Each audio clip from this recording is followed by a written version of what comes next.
Momento Firmes na Fé e Reflexão do Dia com o Padre Estevão Pronde.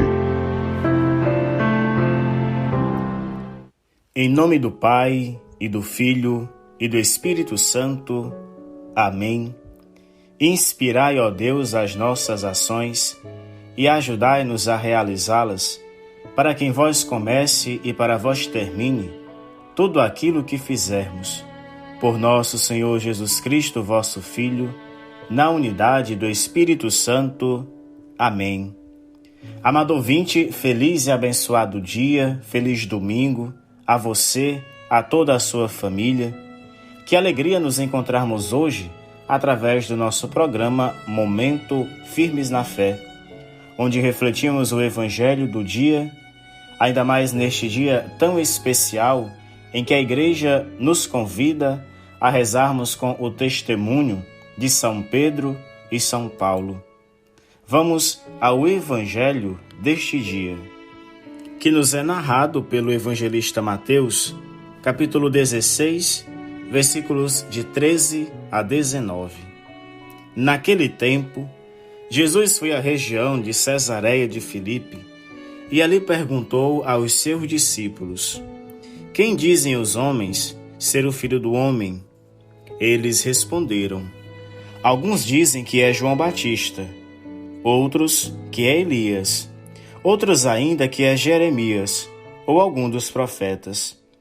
Então Jesus lhes perguntou: E vós, quem dizeis que eu sou? Simão Pedro respondeu: Tu és o Messias, o Filho do Deus vivo. Respondendo, Jesus lhe disse: Feliz és tu, Simão, filho de Jonas, porque não foi um ser humano que te revelou isso, mas o meu Pai que está no céu.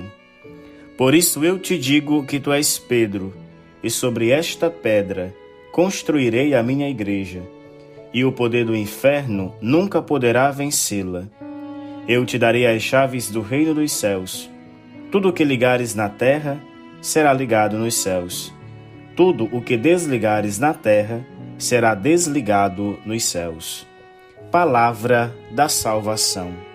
Glória a vós, Senhor. Amado ouvinte, hoje celebramos o glorioso martírio dos santos apóstolos Pedro e Paulo. Aqueles santos que, vivendo neste mundo, plantaram a igreja, regando-a com seu sangue, beberam do cálice do Senhor e se tornaram amigos de Deus.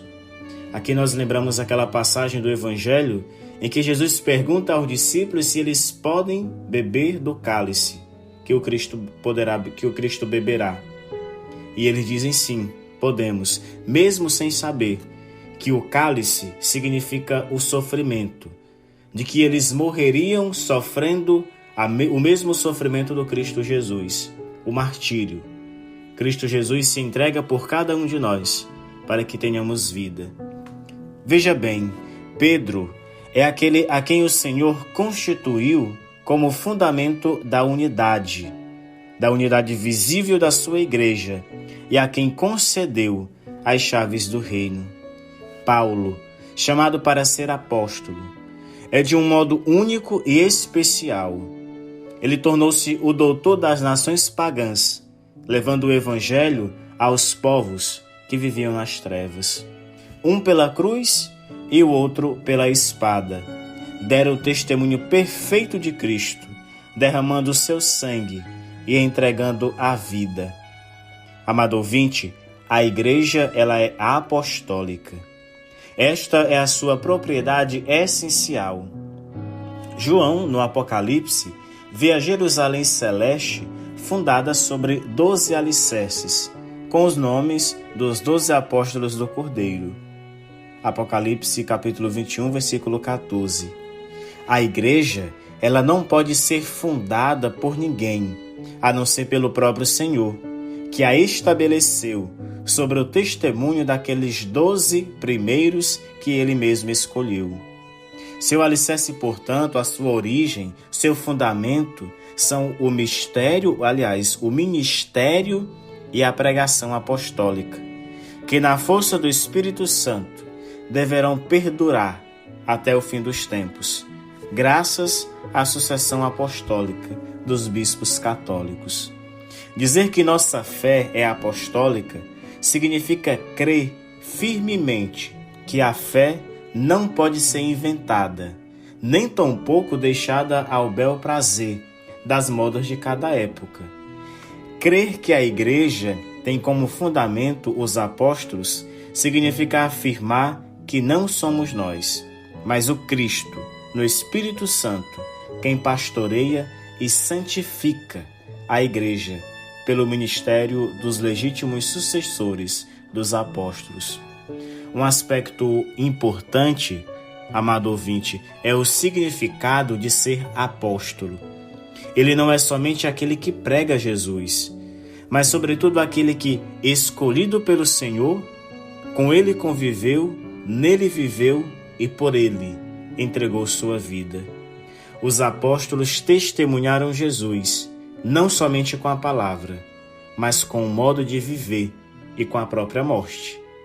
Eis o sinal do verdadeiro apóstolo, dar a vida pelo rebanho, com Jesus e como Jesus, gastando-se, morrendo, para que os irmãos vivam no Senhor.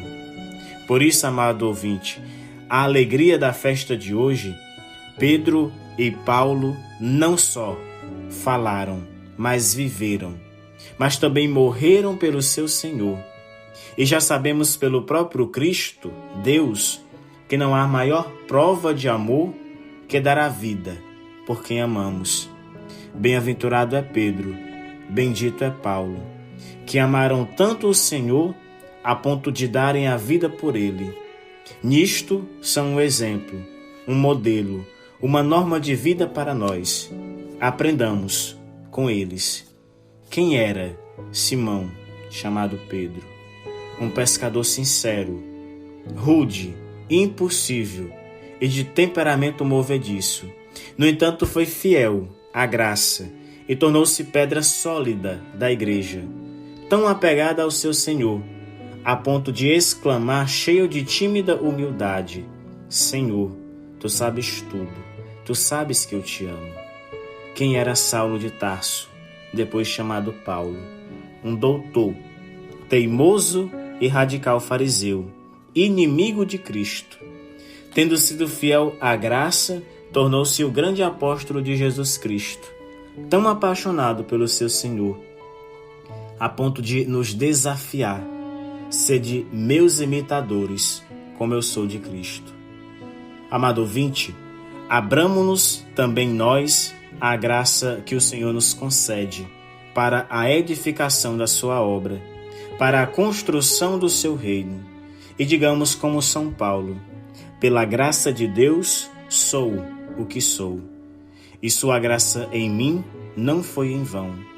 É a graça, a prece que nós fazemos neste dia, nesta solenidade de São Pedro e São Paulo. Reze comigo. São Miguel Arcanjo, defendei-nos no combate, sede nosso refúgio contra a maldade e as ciladas do demônio. Ordene-lhe Deus, instantemente o pedimos, e vós, príncipe da milícia celeste, pelo divino poder, precipitai no inferno a Satanás e a todos os espíritos malignos que andam pelo mundo para perder as almas. Amém. Abençoe-vos o Deus Todo-Poderoso, Pai e Filho e Espírito Santo. Amém. As almas dos fiéis defuntos, pela misericórdia de Deus, descansem em paz. Amém. Amado ouvinte, feliz e abençoado dia a você, a toda a sua família. Meu abraço em minhas orações.